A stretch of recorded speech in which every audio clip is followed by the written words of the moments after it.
this new vibe. I know. I love you. I love you so much. I was just talking to Mommy and she says hi, that she loves you. That's so funny because I just pulled a quote that she did about you and I was like, oh my God. I actually saw that. I would have forgotten if I didn't see Goldie Hawn. It literally is, oh my baby, my baby girl, congratulations. But this is the part that just made us start crying. Once upon a time, I had a little girl named Kate. And look at her now.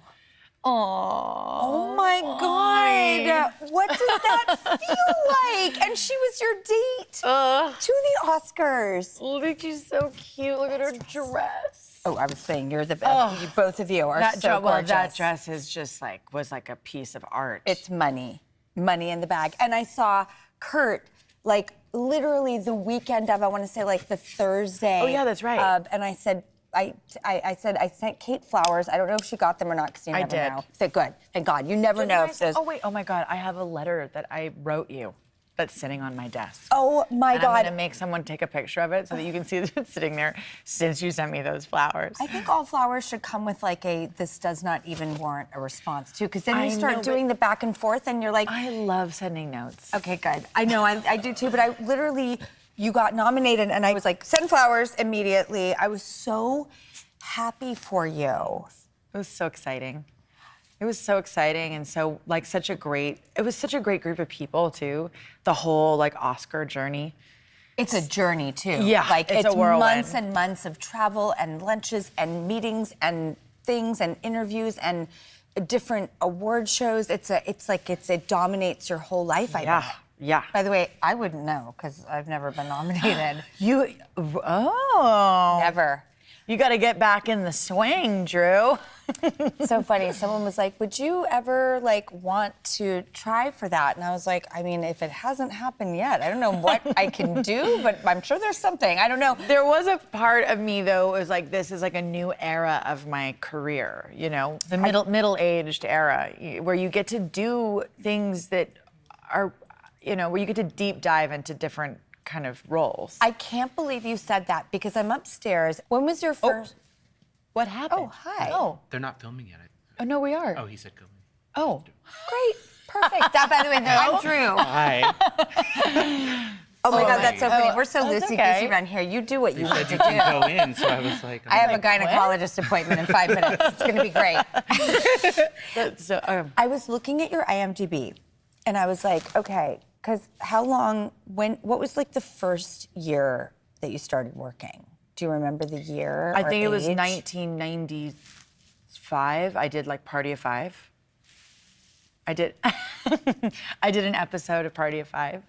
And then like working out of high school, so 98. Okay, so I'm looking in like the 2000s. Okay. You do How to Lose a Guy in 10 Days. Everything is like going up there. And then, is it true that you decided not to do Devil Wears Prada? Oh, it wasn't that I decided not to.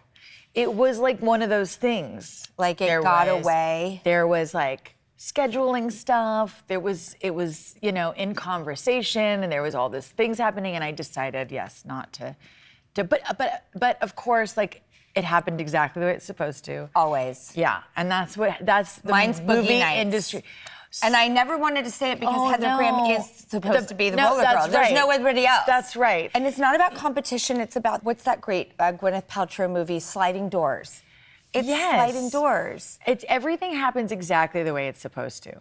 And then things like that, you're like, oh, God, I wish that worked out. Oh, that would have been so, because, you know, who doesn't want to work with Meryl Streep? Who doesn't want to be in Devil Wears Prada and Boogie Nights? And then Emily and I probably would have been best friends forever because we would have had that experience. But you know what? Annie shines like the bright star she is, and she's amazing. So you have these years, and you're doing these films, and then, funny enough, full circle, Anne Hathaway, you make one of my all-time favorite films in life, Bride Wars. The best.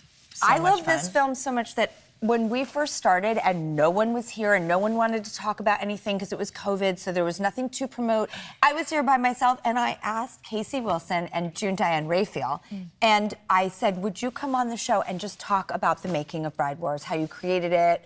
And that's what we did. They're so great. That's how much I love that movie. How amazing and smart and talented. And that was like their first, I read something that they had written and we were like, they gave the greatest pitch and wrote an insanely rated R version of Bride Wars. Did they tell you this? No. Do you remember? Yeah, so when we first started that movie, it was very R. It was like it was more like Bridesmaids, you know? And it was tawdry and one-upping itself, and that's right. And I felt like I was sort of tired of this idea that if it was a female demographic, we couldn't, like, women are very available to laugh at themselves and deserve hard R's like guys do. Dirty little birdies. Yeah, like we need to go there. And of course, I tried, and I really tried, but you know, the studio just was really concerned, and so we had to keep rewriting it. But there are scripts. Those two wrote so many funny scenes. There was so many funny scenes that were out there. I love that movie so much, and I was thinking about how if those sliding doors moment had closed for you, I remember there was a director who, I won't name who it is, I'll tell you afterwards, of course, and I remember being like, I know saying no to this person is a career killer. But I was just like, I want to direct a movie and try a drama, and I just want to do these things, and it's not lining up. And then I spent years going, what did I do? Why did I do that? Why did I do that? I had the bite of the apple. I had the best filmmaker saying, like, come do these movies with me. You'll be my muse. And I was like, no, I think there's other things I'm supposed to do. And then I'm looking at exactly what you're saying.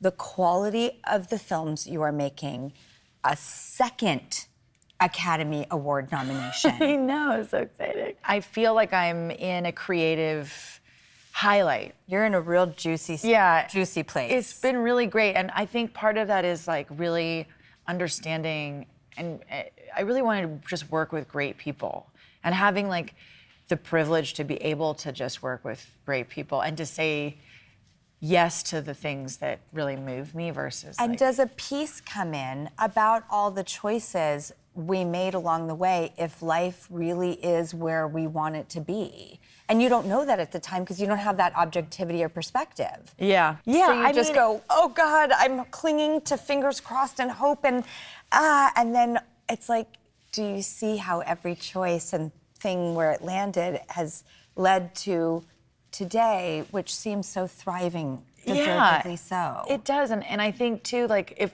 if actors had a crystal ball, we'd make very different decisions than we usually make. I mean, there's so many moving parts, you know, and there's so much bureaucracy too. Like the idea that like a project just comes up and it's like yes or no is not what it is. There is so many moving parts. There's so much, like, you do the best you can, hoping, and things pan out where they do. Exactly, and sometimes you make great decisions, and sometimes I also think so awful ones. Much. Oh my God, I have been in like Waxworks 2 is on my IMDb page. You know, horror number 47 in Waxworks 2. That was me. That's fun. I got in a bed in the middle of a shopping mall because that's where they happen to be filming that day. And by the way, I am proud. I am in Waxworks 2. Like Doppelganger, there are some Far From Home. I had like 10 years of making, honestly, I wouldn't even call them B movies. I would say C, you know, and like big breaks to me were like Poison Ivy. Like that was the biggest deal in my life, that I was going to get to play the lead like in a movie. That's you know, exciting. as not a child. But remember too that when you started and I started, we were sort of the last generation of you. Like it was very high stakes. The decisions that you couldn't like make a bad move. You're right. You couldn't, like, if something went wrong, especially for women, you might not ever come back. You might not ever work again. And God forbid you age And you are the girlfriend. You are the second lead. Yeah, and you're like 12, and like they want you to be married to a guy that's 20 years older. Yep. And you're like, I'm 21. Yes. He's 50. Yes. You know, you're like, that's wild. I mean, that era was really interesting, and you couldn't do this and be considered a legitimate actor. You couldn't do TV. You couldn't do and if be allowed to do did film. a commercial. Oh. Your career was over. Unless it was in Japan. Right, unless it was overseas. Which everybody knew was the giant coup to get that, actually. Yeah, it was hard. Yeah, oh God. I don't think I ever got one. But think like, you want to experience all these things, and creative brains want to do all kinds of stuff, but if you have any success, everybody was like, no. There were like these sort of unspoken rules. You don't do that, you don't do this. How did your mom talk to you about, because one of the things I was upstairs celebrating was not just the consistent ascension that you have, but it happens at a pace with peaks and valleys that contribute to longevity. What does your mom say about longevity? I think it's the opposite, actually. Tell me why. Because they come from that old school way of thinking.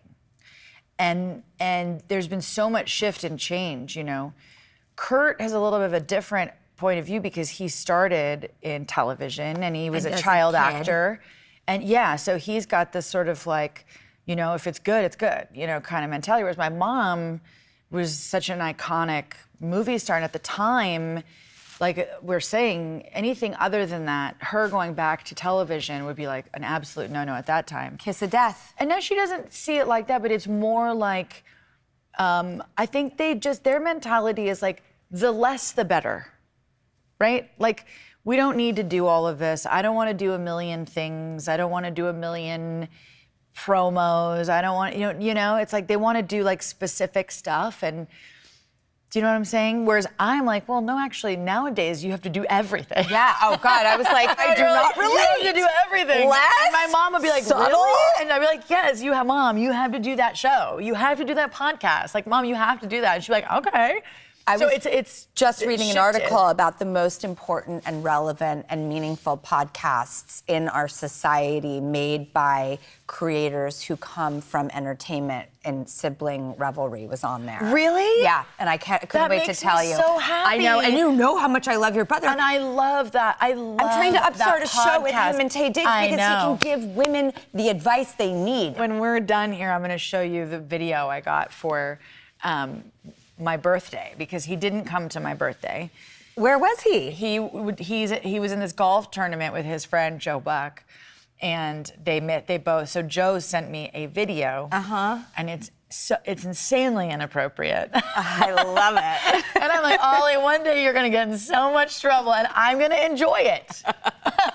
That's why this is working. Yeah, okay. The last time I think we were together was at the Breakthrough Prize. Yes. Oh, we had so much fun. Well, you were like, do you want to go around and maybe see if there's a viable flirt here? Yeah, you could maybe meet a dude. And I was like, no, I want to hang out with you and Danny. Like backstage at the bar. Eating In-N-Out burgers, not even in the main room. I know. We did one lap. Like sort of lap, right? It was sort of try a lap. But I liked being with you guys instead of trying to bag a dude. However, you and Danny started out as friends. Yeah.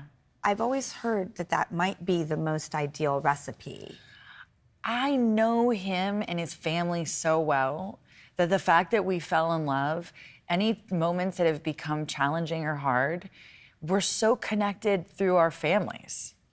So there's something, and knowing them, knowing how good, how beautiful and good they all are as a unit, the Fugees. And then having that, like, you know what, we're 20, oh my God, we've been together 10 years. So, and when I met him, we'd known each other for 14 years, or when I started dating him. We're 20, I mean, that's a long time to know somebody. That's a lifetime. But Danny was always on kind of like, he was like he didn't like to be in the center of attention. He was always like this cute, kind of more aloof, artsy guy that I'd be like, what's standing out, Joe? Yeah, that's hot. What's he doing? As Who's a talking to woman him? who's a completely desperate clown, I'd love to know what that's like to be the mysterious guy in the corner. I love that. And I was at dinner last night for Frankie's 12th birthday. Oh. And how do you work with your blended family, like Grammy, nephew, aunt, uncle? We were all there at the table and so happy and so comfortable. It doesn't happen all the time, you know. I think it's so complicated. I thought there was no way this could ever be, you know, divorce is the death of a dream, and then sometimes a different dream comes to fruition, and it's just as good. It's just different. It's also, you realize that you actually really did love somebody. Do you know what I mean? Like, when you love them, you fall in love with someone, and there's no part of me that doesn't want to be in Matt's life, my being's dad. Like, I will always have such a real love for him. And even though it needed to not be together romantically, if you get to that place where you love his new family and his wife and his kids, like they're a part of an extension of yours, it's like, that's like the most, like, that's the best form of love, I think, because it has no attachments. It's so nice. It's such a nice feeling. Everybody for being so good to each other, because it doesn't. I think it's the rarity. I think it can be competitive, jealous. Somebody's parenting the wrong way. People don't agree. There's history. It's all these dynamics at play, and for some reason, like, everybody just put everything down. Yeah. And the hands are free and available to hold each other's. Do you want to hold my hand? Yes. and it's a miracle. Yeah. And I noticed that about your family too, and it always gives me that hope that, like, we can just keep loving each other. Yeah, and sometimes, like, it's a weird thing because sometimes you don't get to have that with a person. Like me with my father, you know? It's like, you can love them, but to deeply or connect with them, that's not gonna be the relationship that you have with them, right? So that could be like an ex-lover, or a parent, a kid. And because relationships are hard, but all the work that I've done, all the reading that I've done, I think it does just come down to attachments and forgiveness. All of us who have known you since we were all in our, like, late teens, early 20s, we all talk about, like, how you have just evolved into such an incredible human being. And we loved you then. But it's like all of us hens sit around and we're just like, she just every year becomes more amazing, more intelligent, more smart, more capable, more can-do. More old. And looking good, looking so good. I'm loving getting older. I love getting older. It's so weird, isn't it? You're like, I'm everybody's smarter. like, and you're like, I feel so much calmer. Me too. I was such a nervous wreck dumbass. Yeah. And like, I mean, that was fun too. yes, it was. But well, funny enough, we're talking about being a dumbass. Yes. Good segue. This is Justin Theroux. Where are you? Oh my God. Guys, I didn't know if we were going to intro you by saying, I've been standing here the speaking of whole being a time, parent. listening to this gab fest happening. By the way, I was Right like, away. Douglas, Might be cool. I know. but how's Nicole? How's the new baby? You know, we were together right before she Did she popped. tell you we had an accidental vacation together? We had the best time. So much fun. Because so we've known each other. We've He known used each to other. live at my house. We used to be like roommates. We've made several movies together. We have known each other for decades, like very well. And then all of a sudden, I show up at this hotel to in Mexico. Mexico, and I'm like, Look who's here. He And it loves Mexico. Every time we're like, "Where's Justin?" Like we got like a table read, my favorite country. in the right? And then it'll like the Zoom will go on, and Justin's like in Mexico. did you give him any advice on like what the first 6 months are like, or what to expect, or anything? Were you like at all Kate Hudson's what to expect when you're She expecting? is actually, you are kind of the guru. That's what and I- so are you too. Like, I mean, both of you are incredible mothers. Like I've seen it in action in both of you, and on vacation with you. I'm learning on the job. That's what we were talking about, because you said that. I said it's all improvisation. It's like whatever there's no kind of, I've read a million books, and Instagram has clearly figured out that I'm a new father because it keeps feeding me stuff. But there's nothing you can do except for just whatever needs to happen in that moment. But how did you know that? Because I was like fraught with imposter syndrome, insecurity, and like doubt. I think everyone is, isn't it? That the case? Like, did you feel that way? Well, I was 23 and insane. Okay, so by I the thought I way, was a great mother. So I look back and I'm like, I'm you were a sorry, fraud. Ryder. You were. I was a fraud. It was an imposter. Yeah. All I know is that there is a photo of you that lives rent-free in my mind. Oh, no. No, it's my favorite photo. And by the way, I've scrubbed the internet and I can't find it. Is it at the premiere? Is it No, oh, okay. you're bent over a garbage can eating a burger 9 months pregnant. And I was like, that was when I fell in love with you. We all loved Kate. We were like, oh, she's so cool and fun. And I saw that picture and I go, I love her so much. I'll never forget, I had a Christmas party. It was Chris's birthday, my ex-husband.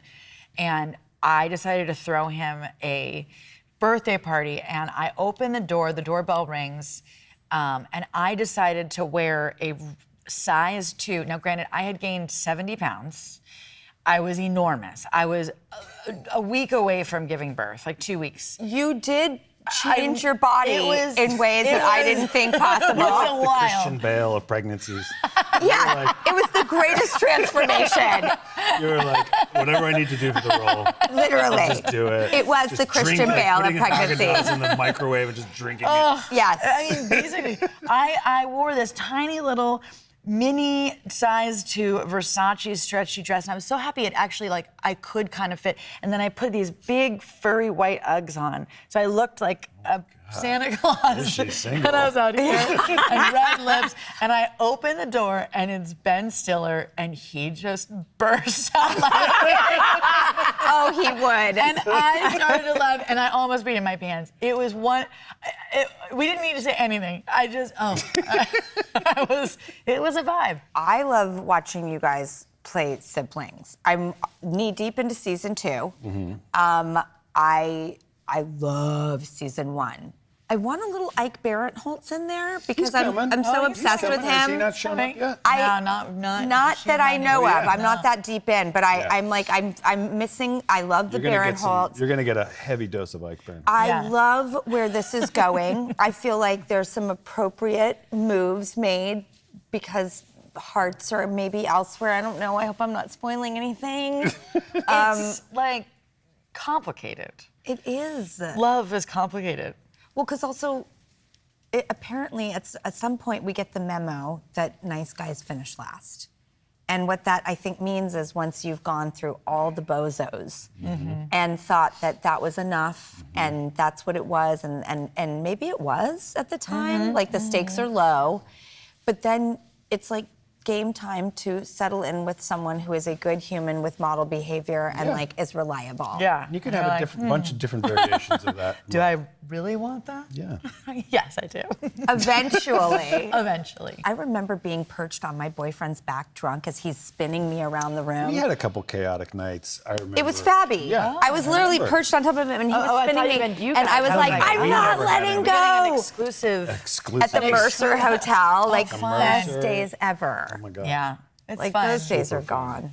They're not gone. They're not? No, you got to be playful. I have this thing. I was watching the kids on the playground, and they were all doing this game on the swing where they would twist the swing, and then like Let it go. And I'm looking at all the parents just sitting there, like watching the kids, like eating their coffee and drinking their coffee, and I was like, this is why we don't live longer. Like everybody should be doing this. We should be playing like them. Right. Why aren't we doing that? I made everybody Isn't that what kids in the are? park. I mean, I'm only a couple weeks in, but isn't that what kids are? And that they sort of regress you in a way that's wonderful, and that you are now on swings and watching these Or things happen. age you tremendously. I'm sure. Both. Yes, if they're like dangling from the top of the jungle But gym. if you go on a swing and you twist it and you untwist it and hold your knees up, you laugh. You just start laughing. Yeah. If we should do that as let's do a it. team. I think that's literally the energy you team bring growing to exercise. things is you have that when you burst onto the scene, not everyone was like, oh my God, Goldie Hawn's daughter, because she's an icon and a legend. But then it was that smile, and it Kate has, like, transcended. Your smile is so epic, and that effervescence and that joy you have, and it's so celebratory, and we're so on the feeder of it. Justin, if you could duet with anyone, acting, No singing. one would want to. Oh, acting duet? Or I might also dare, because one of my favorite things about you that, people know you as an actor and a filmmaker, but you are such a respected writer. Well, thank you. So as a writer who has written incredible screenplays and has an IMDb page that could knock anybody sideways in just the writer, Most go random look it up. IMDb page. Is there someone you would want to duet with writing and co-write a script together? Yes. There was two. Sadly, I don't think I'll ever get a chance, but when I heard Rob Reiner was doing Spinal Tap 2, they were already in production, but I just heard they're doing a Spinal Tap 2, and I wanted to go be a PA on that. I didn't care. I was like, I want to do that.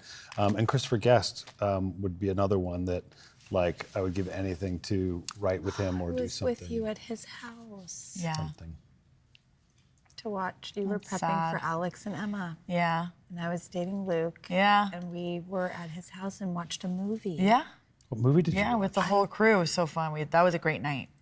That was a fun night. Remember with Larry David was there. Oh wait, for some maybe reason. that was a Play a different game time. with both of you No, guys. that was a different time. I think that was different. it was pretty quiet and mellow. It was very intimate. Yeah, it was just us. That's right. I have not thought about that memory until this moment. Yeah. It's so tragic. Okay, well, those are really aspirational people to pick. Those are and wonderful writers. I can't wait to see what you write next. Me too. So there's what is it? You guys are parents, actors, musician, writer. What is one trade that if all that was not available to you, you were not allowed to do it, you would get just smacked down if you tried? What would you do? What would I do? Oh God, I know it would have nothing to do with math or numbers or finance or anything like that. I would be terrible at that. I don't know. I'd love to do kind of a travel documentaries or something like that. Kuma, come on over. Wait, Oh, no, are we no. Wait. It might be okay. Yeah, it might be okay. How is? Can I get out of the? No, wait. Hang on. Okay. You need to dispel this pit bull myth. Hi, Kuma. Kuma, who is that talking? That's Douglas. That's your friend. Goodness, Douglas is at an age where he's so tired. I know, but look at Kuma. She just wants to play. I know. You want to try and introduce them? Okay, so you would be a travel writer. I would be not travel writer. I'd be I'd love to do. What's the guy from Monty Python? Okay, no barking. Okay. Douglas. Here, you go over here. Kuma, come on up. Kuma, Or is this? Are we? Okay. don't worry. Okay, we're just gonna do Nothing one bad is moment gonna of the whole family on the Sit. couch. I know you never Kuma, know. if anything, is just gonna cry and want to play with Douglas. I know. Kuma, sit. Do you want to come over? Sit. Here, honey? Good. Be a good girl. Stay. Kuma. Oh, Or I'd open up a. love I would love to do the dream that we all have, which is get a huge farm, have 1 million dogs, fosters and rescues and things like that. I would absolutely. And babies. And babies and 1,000 pit bulls. And Kate, what would you do if all your talents were forbidden? I would be similar. Honestly, I would probably want a farm, and I would cook, and I would be a chef. Will you make the love to cook. tacos? Yes. By the way, we're still playing Kate Hudson's Running Charades. We just Really? played it the other day Wait, how's that different than regular running charades? because it's Kate Hudson's Running Oh, Charades. okay. All right, gotcha. It's branded started it on the as Drew Kate Show. Hudson. Kate Hudson's Running Oh, you Charades. did it on the show? Yes. It was so fun with my Drew God. and For Scotty. Running Oh my Point. God. And Brent. Run, yeah. run. It was was all in so theme. fun. And I was like, could we name this after you and have it be a thing? So we're so still doing happy. I it. want to play a game that can only be played with both of you, which is called Drew and Kate's Just Truth. Because I'll bet you guys have the craziest stories. Oh, we do. And it wouldn't be truth or dare. It would just be truth. Yeah. And then you'd lose. And then I'd say, I want to know about the night that fill in the blank. I'll bet you. I would You guys be- should write I like a would never memoir tell. together. Like, In safety. Would you- tell-all. in safety, Not like at your publicly. house? I want it in like a book. Yeah, I'm very documented. discreet. And I'm like the kind of person that if you tell me a secret, like I will just forget I'm the to same make way. sure I'm I the never same. say it. Yeah. Hi, baby girl. I was obsessed with I also please that I would do anything, and I dream every day about your tacos. They defy the logic. best They should not tacos. work, and they do. What's the big deal about them? I've She never puts had all them. the meat and the I'm fixins learning so much shit that I never get from in the tortilla, and then she drops it in the We're oil, gonna get in and a you fight. think it's We're going to gonna get- spill out we're gonna everywhere, get and it in our doesn't. first fight. It becomes almost like a taco empanada perfection, and then you eat it, and And it's like crunchy but chewy. It's got like a little chew. It's really my good. favorite Make them tacos. and bring them to set. We could do a taco night. Let's do it. I'm so down. I'm just going to invite myself. I you have can this come. like dream of being like I just want to go around the world. You know, I want to like eat my way through life. Let's just do it and not film it. Okay, Let's just go perfect. and Okay, just do it. done. Like, why do we need to That's- film it? Who that's needs to see it? We're the only ones that need to see The it. good news is the wait is over The wait is because over. Running Point Season 2 is streaming on Netflix now.